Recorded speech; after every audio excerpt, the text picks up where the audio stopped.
And good morning, the internet.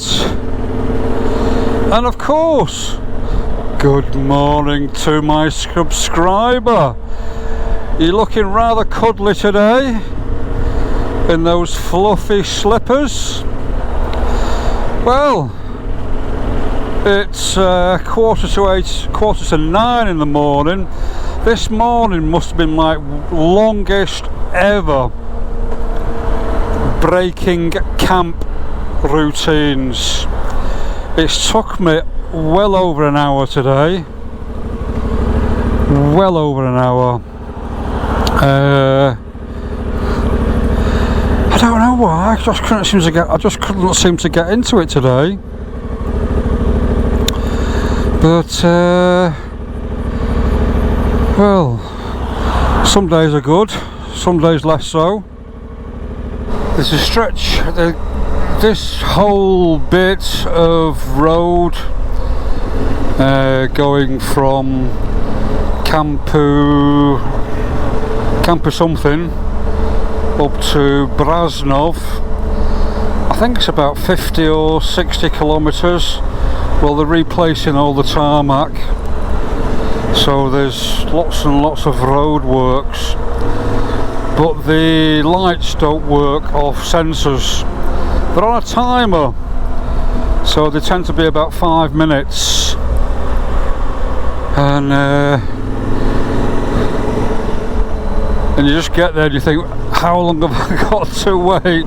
Anyway, I couldn't seem to get into it this morning. It took me about an hour and a half to get everything. I was just faffing around and just, I don't know, what I did, you see, yesterday, I looked on the weather forecast, and today was gonna be quite wet, and the day after was gonna be better. So, okay, I thought I'll do another day here and do just little trips out in between the rain. And I looked on the weather forecast yesterday, and it said today is going to be pretty good with just a few showers, and yet tomorrow is going to be very wet. So I thought, well, what do I do? So this was about 6:30 this morning. So I thought, right, I'll go. And that was it. So I got some breakfast, big mug of tea, and I started packing. But because usually when I know I'm gonna go the next day, I sort of in the evening I round all my bits and pieces up and I sort of do half of my packing. So in the morning all I've got to do is eat, and then just sort of throw things in the panniers and put the tent away. But this morning I couldn't seem to get into it at all. So I'm heading south. Oh yeah, yesterday I went to Castle Bran, which it was the inspiration for Bram Stoker's The Dracula. I think he wrote the book in 1897. That was his inspiration. He was staying in the area. I think he'd even had a tour around the castle. What an absolute disappointment. What an absolute disappointment. They take your money for the ticket, so then you go in and then you see a queue a mile long, and I was 50 minutes to get in, and then when you're walking around you're just in a queue of people, and you know, you're just like on a conveyor belt, and there was very little information about the cattle, and it was just a money making thing for the owners. That was one of the worst venues I've been to be honest. But you live and learn. I went to another place called Rasnov, lovely little village, beautiful houses. They had a castle up higher, Rasnov Castle, there from the 1400s. big fortifications, and they built the village inside the fortifications, and they lived there quite happily for a couple of 100 years. And then about the 1800s, there was no major threat anymore, so they all moved down into the town. And oh, here we go. And that was it. So the castle sort of fell in disrepair. But they're starting to renovate the castle, which is quite good. But when I went, it was closed for renovations, which is a shame. But never mind, it's what it is. So, and the day before I did some riding around in the hills, and I went out and I forgot to take my GoPro with me. Never mind. So I'm heading south first, and then I'm gonna go, I'm sort of heading south, and then I'm gonna cut back onto a different road which goes over the mountains, which is about 40-50 kilometers long, maybe 60 kilometers. And once I get there, I'm going to hang a left and sort of head in a northwesterly direction. And tonight I'll be hopefully somewhere towards the northern bit of Romania. Right, I'm going to put some music on, so I'll speak to you soon while I'm waiting at the traffic lights. I bet it just changed as I got here, but never mind. Speak to you soon. Bye bye.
And good morning the internet, and of course a very good morning to my subscriber.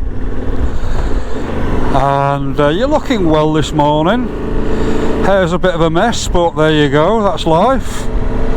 Oh, sunflowers popping up there, but it's I've never seen so many sunflowers in my life in this part of the world. Anyway, it's just gone 8 and I'm on the road and I'm leaving my campsite. I'm just on the outskirts of a place called Turda, Turda, T-U-R-D-A, and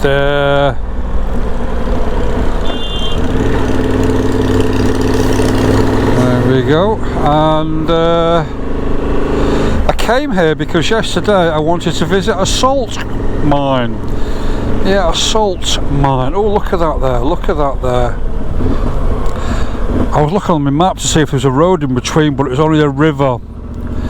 You can walk down there, but it was a couple of kilometres, but I didn't feel energetic enough.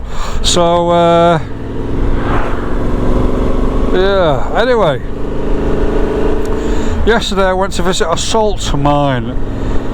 Absolutely blew my mind. Absolutely blew my mind. Yeah, Turda salter.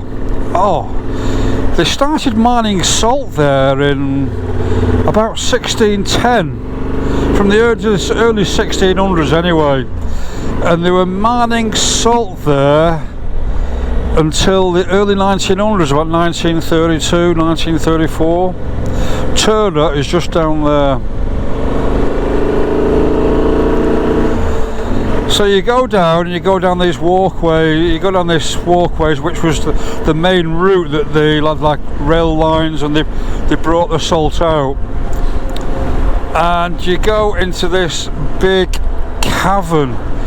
It's sort of like a headquarters for a James Bond spy. It was huge. It's about the width of a football field and probably 2 lengths of a football field. I mean, this is about 250 metres below ground. Absolutely colossal. And what they did, they started off digging, and then they came down, and then just came down. Also on top of that, and you know, that kind of blew my mind. And at the end of that chamber there was another chamber that went even deeper, and this one was bottle shaped. Now that one was the first chamber, and then they went into the square one, thinking the big rectangular one was more structurally sound. But the bottle shaped one, that was just one. There was 2 others as well, and they're about 120 metres deep, about 90 metres wide at the bottom. Absolutely colossal. And I just never knew such things existed. Absolutely amazing. It was 70 RON to get in, but because I'm an old codger, I got in there for 45 RON, which I think was about, what was that now? Probably about 12 quid, something like that. In the main chamber, they've even got a Ferris wheel, 5-a-side football court for the kids. They've even got lots of other games for the kids as well, so the kids can have a good old time. But and to get out of the main chamber, there's an elevator, or you could use stairs, and it was 13 stories to get back up onto the main passageway. But when you look at the walls, you can see the salt, and it's sort of like humbug texture with white and dark. So I think there's rock interspersed with the salt. But they were mining there from the early 1600s all the way to the 1930s. And there was one chamber, and they had a big contraption, and what it was a big central point with bits going off, and they could put 8 horses on there, 4 sets of 2 horses, and they would go round, and that powered the hoist to bring the bags of salt up out of the main caverns into a main area where they could put it onto trolleys and then take them out. Apparently the horses that they took down there, after because it was only lit by candlelight, I mean this was before the days of electricity, after 2 weeks the horses would go blind. because there was no no light. But yeah, and it was still there, the original thing with the ropes going back and the big wheels and the absolutely amazing. Anyway, that was yesterday. Went to a salt mine, and I had not recollections, I had thoughts of, because when you say a salt mine, you instantly think of Siberia and the Russian salt mines where people were sent to work in the salt mines. So whether that was the case, I do not know, but it absolutely blew my mind. And the main cavern, you know, the width of a football field and 2 lengths of the football field, absolutely blew my mind. So big. So as soon as I got in there, all I could think of was James Bond and the nasty person who wants to take over the world. So I've just left my campsite and I am heading north. I'm heading to a place called, I think it's called Baia Maria, and it's about 250 kilometers, so it's an easy day today, and it's right on the Ukraine border. Right on the Ukraine border. Why am I going there? Well, today I could go over to Hungary, but there's a monastery I want to see. So yeah, so I'm gonna go to Baia Maria, which is right on the Ukraine border, and then I'm gonna go up into Hungary, Slovakia, and into Poland, and then from Poland I'll either head west back into Germany, or I'll head north to Estonia and Lithuania. I don't know. I've not decided yet. So we'll see. At the moment it's 17 degrees. I've actually had to put on a warm jacket under my riding jacket. It's a little bit cool this morning. Oh God, a week ago I was thinking, oh, I would love to be in a cold room with some aircon or something like that. Oh. Be careful what you wish for, they say, and it's true.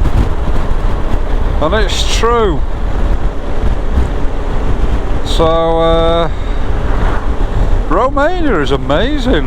I mean, the roads are really good. When you get a couple of a couple of ones that are a bit iffy, but on the whole the roads are fantastic. It's really buzzing, Romania. Wherever you go, everything really, there's building everywhere. You can use your card for electronic payments everywhere.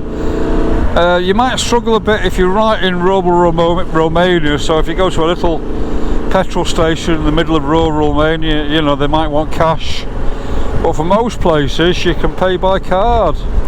Supermarkets everywhere, it's really good. So that campsite was pretty good, comfortable. Toilet, showers were good facilities. You can actually, got a kitchen there, so you can take your stuff in and cook using their gas, and it was like a communal area. The Wi-Fi was absolutely awful, well, it was useless, and because we're in a bit of a dip, there was no 4G, so you could watch people getting frustrated in the communal area because they could get a log on to the Wi-Fi, but they couldn't do anything. It was so slow.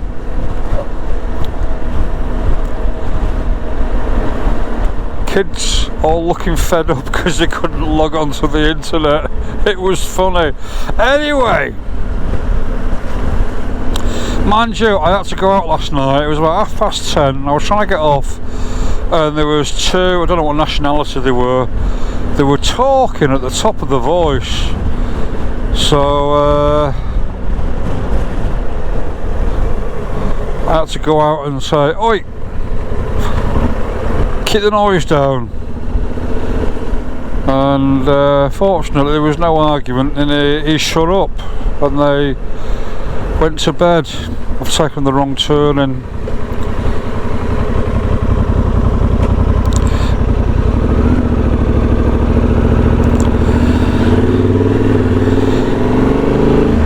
Do you know, turning on this is really good.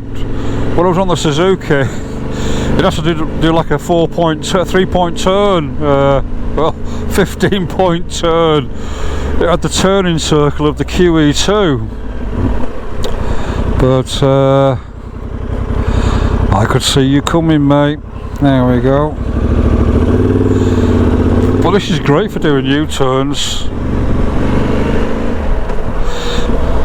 The churches all have big spires. The modern churches are all of brick, but the older churches, there's still a few older churches around that are made of wood. But they have this big, tall steeple. Really lovely.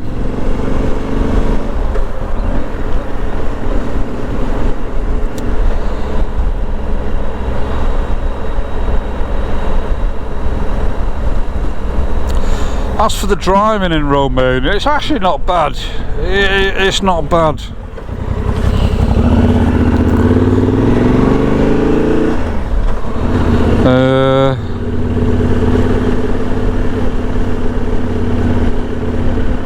Some of the Romanian drivers tend to go a little bit fast, and they tend to sit on your bumper as well, which is a bit disconcerting sometimes. But other than that, I found the driving pretty good. Roundabouts, you just got to be careful on roundabouts because there doesn't seem to be any sort of rules or any method to roundabouts. Some people give way on the roundabout, some people don't. I think it's just a case of first come, first serve. But if you're on a roundabout and someone's coming on, just be careful. Some of the houses are absolutely beautiful in these towns and villages, really beautiful. Absolutely.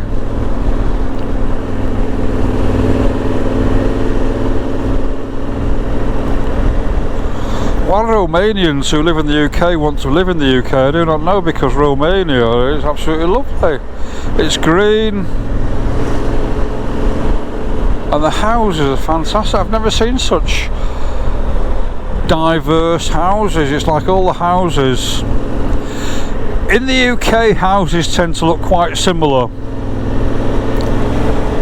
It's like there's a book of houses. Oh, what do you want? Let's go page 64, I'll have that house. Yeah, in Romania all the houses are individual. Everyone sort of builds their own little bit onto the house. It's almost as if houses are built to order rather than on spec by builders. But the houses are absolutely lovely. Right, I'm heading to Cluj-Napoca next.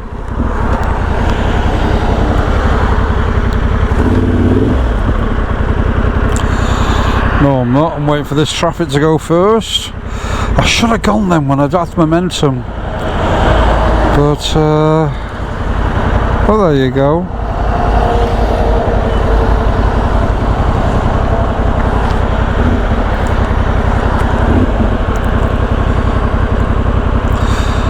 Could have gone then as well, but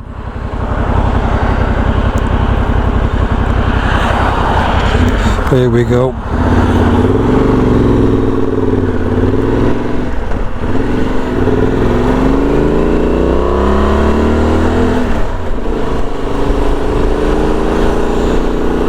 Okay.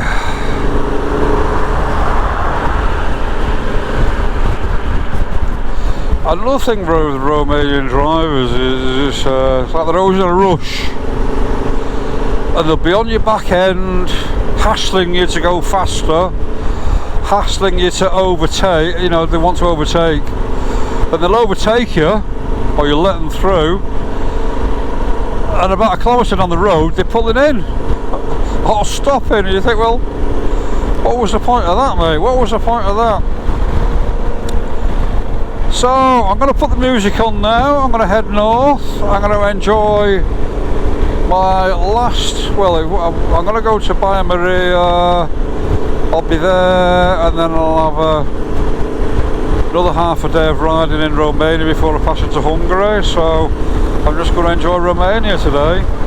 Right, music on, speak to you soon, bye bye!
So this is weird. I'm about 100 kilometres north from where I started.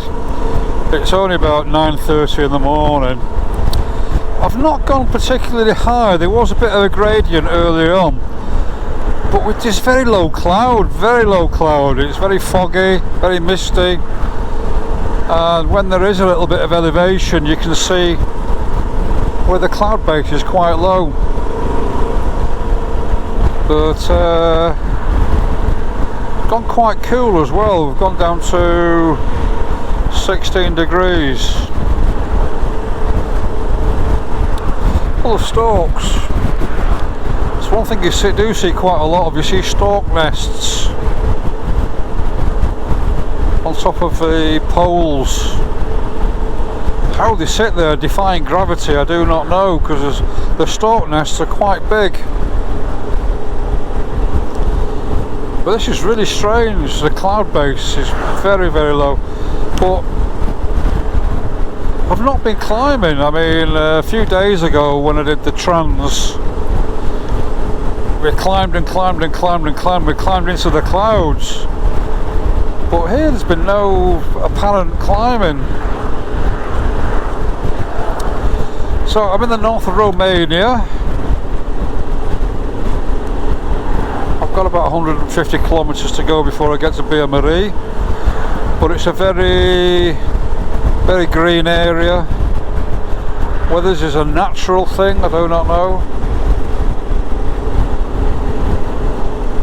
God, it's just a week ago I was in the sunshine and I was sweating like crazy. Amazing how some distance can change the environment.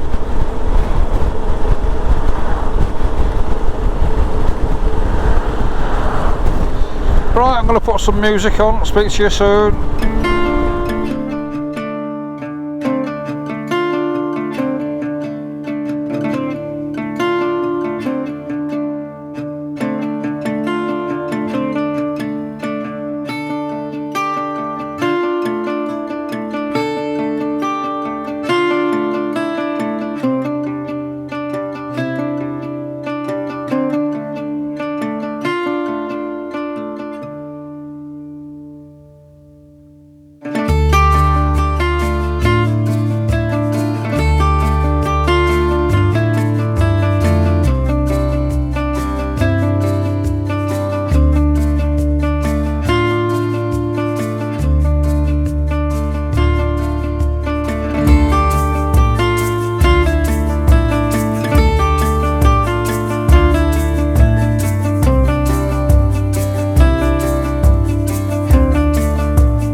And hello the internet, and hello to my subscriber.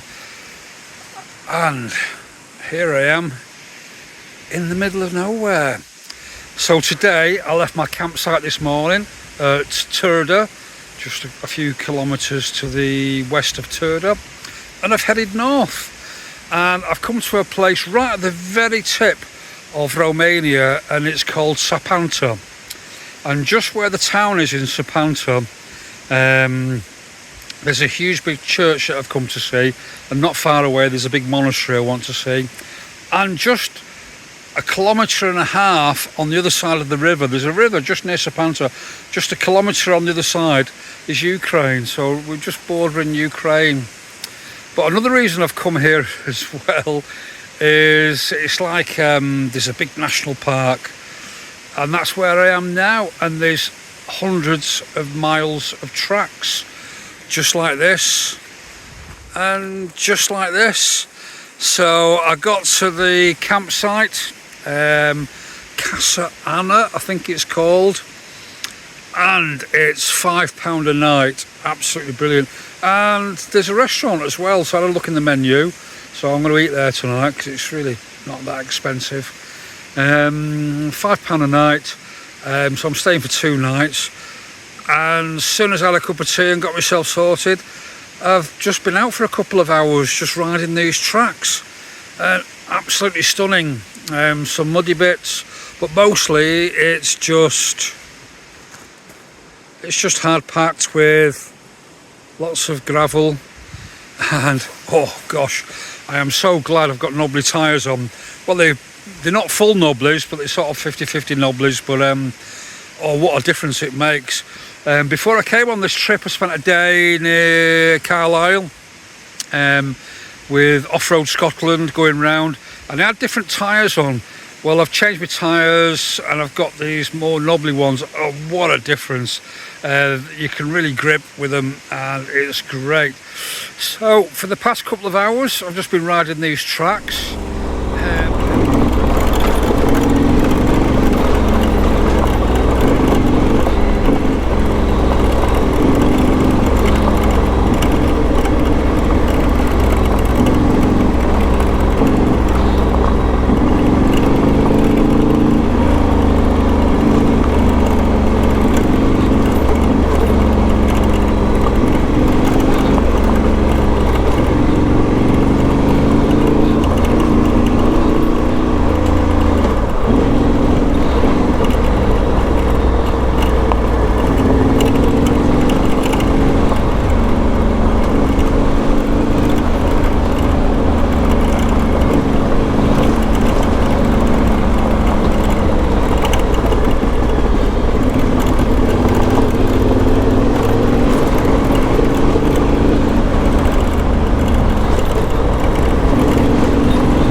I honestly haven't got a clue where I am, so I'm going to look on my navigator in a minute to sort of take me back to normality. But basically I just started following tracks. I've just been going up and round, and it's been absolutely brilliant.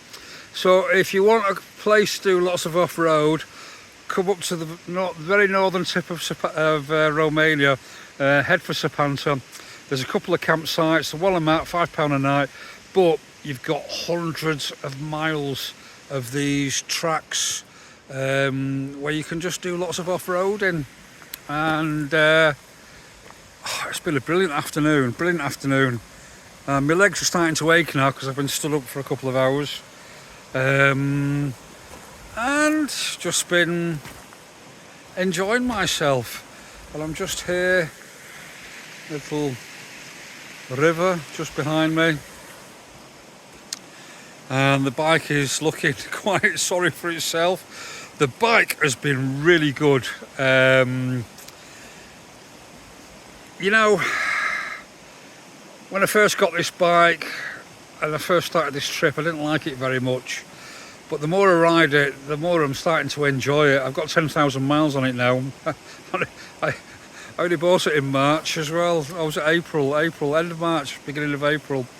I've got 10,000 miles, and I am really starting to love this bike. And honestly, for roads like this, it is absolutely great. And for me, it sort of does two things. It allows me to do big jumps, and you know, and I've come 8,000 miles around Europe, 8,900 miles to so far, I think, so far. And when I take all the luggage off, I can come and do tracks like this, and it's absolutely brilliant. And it just keeps going, and you know, on these tracks, second and third gear, no problem at all. I'm really loving it. So I'm starting to fall in love with this bike. Anyway, this is me in the middle of absolute nowhere in Romania, just enjoying myself.